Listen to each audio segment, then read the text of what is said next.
Insya Allah pada kegiatan sekarang kita akan mengenal pemaparan diseminasi dan cara tindak lanjut proyek PKG Guru PJOK yang akan langsung disampaikan oleh yakni Bapak Burhanuddin. Pada proyeknya yaitu Sport Education Model atau SEM. Tanpa banyak menghabiskan waktu, kepada Bapak Burhan saya persilakan.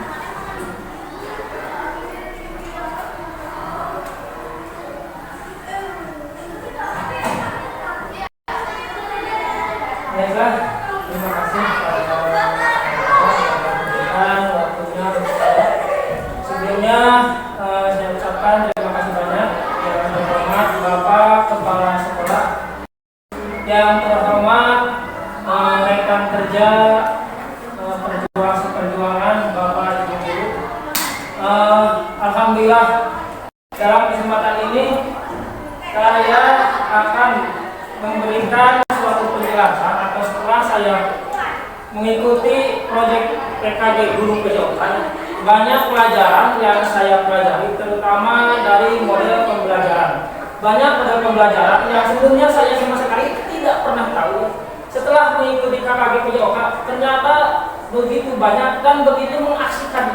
Ketika dilaksanakan itu aslinya, sehingga saya bisa bertemu dengan sahabat-sahabat dari luar sekolah ya. Ini ada yang dari Pak Endek, ada dari Kajang, dan yang lainnya. Hari ini saya akan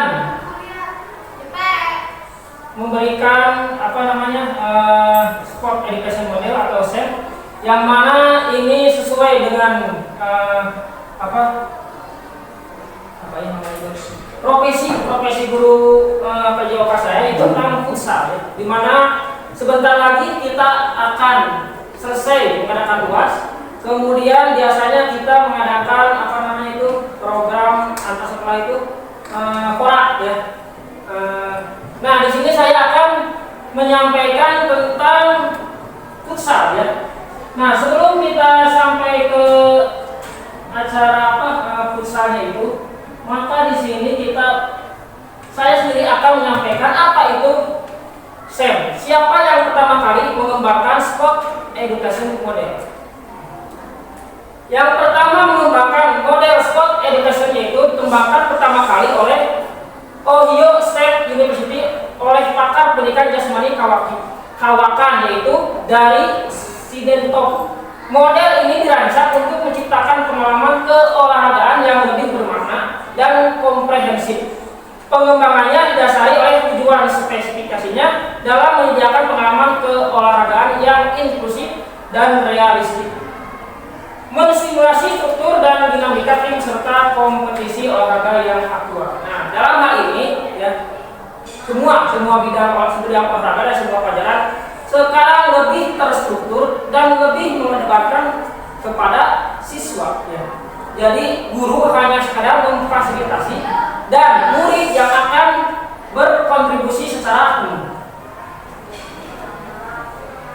Kemudian apa itu Sport Education Model? Sport Education Model yaitu adalah suatu pendekatan pembelajaran PJOK yang menawarkan pengalaman belajar yang lengkap dalam konteks kehidupan nyata di bidang olahraga. Dalam hal ini, kalau biasanya kita yang selalu menjadi pelatihnya, yang menjadi wasitnya, biasanya guru-guru, sekarang saya akan yang menjadi pelatihnya itu adalah dari murid. Jadi murid akan berkontribusi bagaimana dia merasakan menjadi seorang pelatih. Kemudian murid juga nanti yang akan menjadi sebagai seorang wasit. Jadi dalam hal ini, ya, dalam Sport Education Model itu semuanya diserahkan kepada siswa dan guru-guru sebagai pembimbing dan mengarahkan, seperti itu ya. Hal ini bertujuan supaya supaya menawarkan pengalaman belajar. Jadi murid akan belajar, ternyata begini, membuat strategi dalam pembelajaran, membuat strategi dalam olahraga supaya menang itu seperti apa. Jadi murid atau siswa merasakan betul bagaimana menjadi pelatih. Selanjutnya yaitu rencana tindak lanjut ya. Ini 30 sal antara SD versi Desa Bango disusun oleh saya sendiri, dilakukan sebagai tugas di sosialisasi PKG. Kemudian selanjutnya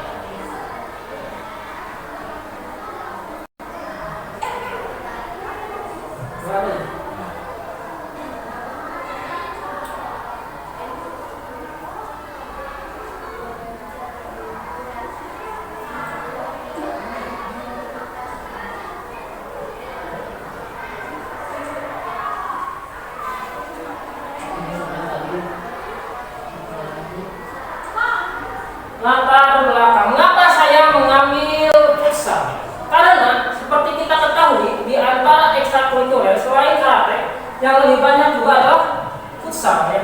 Mengapa? Karena futsal bukan hanya dari orang dewasa saja, remaja, bahkan anak-anak itu sangat mendominasi futsal. Nah, namun di antara kebanyakan mereka masih kesulitan, di antaranya passing, dribbling, kemudian cara bagaimana mereka shooting. Hal ini perlu diajarkan dasarnya. Mengapa? Karena bola futsal itu sebenarnya itu lebih berat daripada bola biasa ya. Sehingga bagaimana cara teknik menendang supaya siswa tidak terjadi kecelakaan dalam hal menendang atau ototnya ya. Nah, makanya dalam hal ini ya, saya mengkolaborasikan antara kelas 4, kelas 5 dan kelas 6 disatukan menjadi satu untuk menjadi sebuah kompetisi dalam acara bola futsal ini ya, jadi antar kelas gitu ya. Kemudian selanjutnya tujuan, apa tujuannya? Meningkatkan minat dan partisipasi. Ini sudah kita dapat, minatnya sangat banyak. Partisipasinya bukan hanya dari murid, tetapi dari orang tua juga ya, dalam olahraga futsal. Menjadikan sebagai sumber kegiatan ekstrakurikuler yang populer dan diminati oleh banyak siswa. Dalam hal ini, SDIT Desa Bango sudah mendapatkan poin plus karena banyak siswa yang ikut minat dan berpartisipasi. Kemudian meningkatkan kesehatan. Hal ini perlu karena ini akan berkesinambungan. Coba bayangkan oleh Bapak Ibu ya, ketika anak didik kita tidak mau berolahraga, itu otomatis ketika pembelajaran akan loyo, akan lesu, sehingga akan sulit untuk mencerna sebuah pelajaran. Makanya kesehatan dan olahraga itu sangat penting untuk kebugaran siswa. Kemudian membudayakan gaya hidup sehat melalui olahraga futsal secara teratur. Di sini digarisbawahi secara teratur karena setiap olahraga yang tidak teratur biasanya akan menimbulkan dampak kecapean. Ketika kecapean yang terlalu tinggi, maka biasanya akan timbul penyakit. Misalnya karena capek bisa terjadi tipes ya. Makanya di sini secara teratur. Kemudian membentuk karakter mental juara. SDIT versi 19 alhamdulillah pernah mengikuti beberapa pertandingan. Hal ini membentuk pertama kedewasaan, ya. Kedua mental juara, ya. Ketika itu pernah ya SDIT versi kalah, tetapi akhirnya bisa membalikan keadaan. Itu akhirnya membentuk mental juara. Kemudian menumbuhkan semangat juara, sportivitas dan sportivitas para siswa. Kemudian mewujudkan sekolah sehat berprestasi, meningkatkan prestasi sekolah di bidang olahraga, menjadikan sekolah pusat pengembangan prestasi olahraga. Siapa tahu nanti di antara siswa kita ada yang masuk misalnya timnas, masya Allah ya, karena masuk timnas itu bukan hal yang sangat mudah ya, kalau itu sangat susah sekali. Nah, berawal dari SD, semuanya berawal dari sekolah dasar. Selanjutnya yaitu tujuan kegiatan khusus. Kalau tadi tujuan secara umum, sekarang tujuan khususnya meningkatkan kualitas permainan futsal siswa melalui kompetisi. Ketika seseorang kompetisi dengan tidak kompetisi, itu akan berbeda. Dari mulai suasana, dari mulai keterangan yang juga akan dibayangkan oleh Bapak Ibu guru kan sama ya. Ketika ketika Bapak Ibu guru berkompetisi kan ada sesuatu yang luar biasa gitu ya. Ada sebuah energi yang lebih dari itu. Kemudian menemukan bibit-bibit atlet futsal. Guru bisa mengetahui orang ini bagus, siswa ini bagus ketika melihat siswa tersebut memainkan bola. Wah, ini driblingnya bagus, ini passingnya bagus, ini syutingnya bagus, maka akan terlihat bibit-bibit futsal tersebut. Melalui apa? Melalui turnamen antar kelas dapat temukan siswa berbakat dan berpotensi untuk dikembangkan lebih lanjut. Kemudian selanjutnya mempererat hubungan antar siswa melalui kegiatan bersama. Siswa dapat saling mengenal lebih jauh rasa persahabatan. Kemudian memberikan pengalaman berkompetisi. Artinya karena tidak semua orang bisa ikut berkompetisi di luar sana, maka sekolah mengadakan kompetisi supaya bisa merasakan aura kompetisi yang sebenarnya. Selanjutnya yaitu karakter gotong royong, elemen kolaborasi. Semua anggota tim ikut terlibat aktif dalam perencanaan, persiapan dan pelaksanaan tugas. Ini semua oleh siswa. Misalnya siswa ditunjuk sebagai seorang kapten, bagaimana dia cara meracik sebuah peraturan, sebuah pertandingan supaya menang. Persiapannya bagaimana, pelaksanaan pertandingan seperti apa. Terbentuknya kelompok pendukung yang lain melibatkan siswa di kelas lain. Adanya inisiatif siswa untuk saling membantu dalam latihan dan pertandingan. Karena ini semuanya bertujuan kepada siswa. Struktur kegiatan. Struktur kegiatannya kita berencana akan mengadakan kegiatan ini pada tanggal 23 Januari 2025. Tempatnya di lapang seperti biasa, lapang DRW Cipanas. Pembina kepala sekolah, ketua kegiatan saya sendiri, sekretaris Ibu Ayu, bendahara Budia, dan acara dan lapangan Tanani Suherman. Aset sekolah. Nah, dalam hal ini ya, ini sebenarnya ilmu baru buat saya sendiri ya. Setelah sekian lama, saya tidak mengetahui ternyata ada aset-aset yang harus dimonitor gitu ya. Yang pertama yaitu aset sekolah. Apa saja aset sekolah itu? Pertama yang jelas aset manusia. Guru, siswa. Siswa dalam hal ini pemain futsal, pendukung tim panitia penyelenggara. Kemudian orang tua itu merupakan aset manusia dalam sekolah sebagai pendukung moral dan materi. Kemudian aset sosial, jaringan sekolah kerjasama dengan komunitas olahraga lain. Dukungan masyarakat, orang tua, siswa, warga sekitar, tokoh masyarakat. Kemudian yang paling fenomenal adalah media sosial. Karena dengan media sosial kita bisa meluaskan sayap ya, sebagai sarana promosi dan komunikasi. Kemudian aset politik. Apa aset politiknya? Pemerintah daerah sebagai pendukung kebijakan, kemudian dinas pendidikan sebagai izin penyelenggara fasilitas dukungan teknis lainnya. Aset fisik, walaupun kita tidak punya lapangan pusat, tapi setidaknya kita mempunyai halaman yang luas ya. Nah, dalam hal ini aset fisik lapangan pusat tempat pertandingan kita adalah di DRW. Peralatan olahraga, bola, gawang, keranjang, copot, dan lain-lain. Kemudian ruang serbaguna untuk rapat pertemuan kegiatan pertemuan. Aset lingkungan, apa saja aset lingkungan? Lingkungan sekolah sebagai tempat latihan dan sosialisasi. Kemudian fasilitas umum sekitar, kantin, parkir, dan lain-lain. Nilai agamanya ada tidak? Tentu ada ya, sportivitas dan kejujuran. Itu sebagai nilai dari agamanya dan kerjasama. Budaya sekolah semangat kebersamaan dalam kekeluargaan. Aset modal, dari mana modalnya?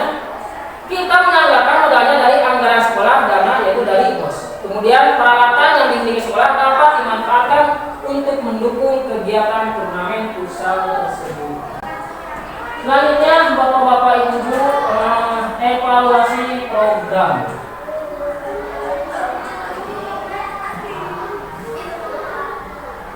Evaluasi program mengukur tingkat keberhasilan dalam mencapai tujuan yang telah diterapkan. Mengidentifikasi kekuatan kelemahan dalam turnamen futsal antar kelas. Karena ketika turnamen pasti akan ada kelebihan dan kekurangannya. Mendapat masukan untuk perbaikan penyelenggaraan futsal di masa mendatang. Nilai dampak turnamen futsal terhadap siswa dan sekolah. Nanti setelah kita mengadakan turnamen itu pasti akan ada evaluasinya. Evaluasinya akan seperti apa ketika turnamen sudah dilaksanakan. Kemudian apa tantangannya? Ini perkiraan tantangannya. Kemungkinan tantangan apa? Pertama, perbedaan kemampuan. Tingkat kemampuan tim itu berbeda-beda. Beragam sehingga sulit menyusun formasi yang seimbang. Kemudian kurangnya lapangan karena di lapangan Cipanas hanya ada satu. Berarti akan ada jadwal pertandingan yang akan cukup padat. Kemudian kesalahpahaman. Hal ini karena tidak semua siswa mengerti akan aturan futsal tersebut. Seperti itu. Kita lanjut lagi. Ternyata ini adalah slide yang kita tunggu-tunggu ya. Nah, Bapak Ibu guru, ini merupakan rencana ya. Rencana saya setelah mengikuti PJOK dan HKG PJOK, ada rencana tindak lanjut untuk membuat sebuah pertandingan atau formasi futsal antar kelas. Yang hal ini akan dilakukan nanti di Januari tahun 2025. Seperti itu. Bapak Ibu guru dan juga Bapak bersama yang kami hormati, jika tidak ada pertanyaannya akan seperti sekian. Kalau ada pertanyaan silakan ditanyakan ya.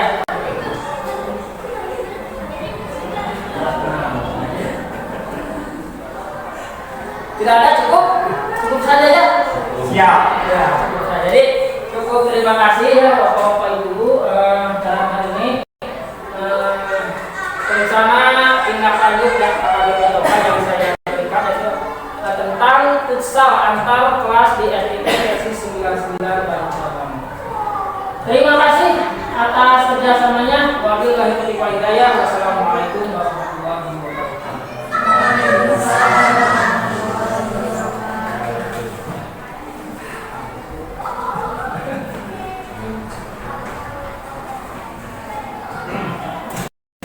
Alhamdulillah ya. Tadi sajian pemaparan diseminasi terkait dengan ikan dari Mudin ya, selama melakukan pelatihan PKG PJOK, dan insya Allah akan melaksanakan aksi nyata. Dan aksi nyatanya itu adalah Liga Futsal antar kelas dengan struktur yang sudah dibuat, modal aset yang sudah dibuat.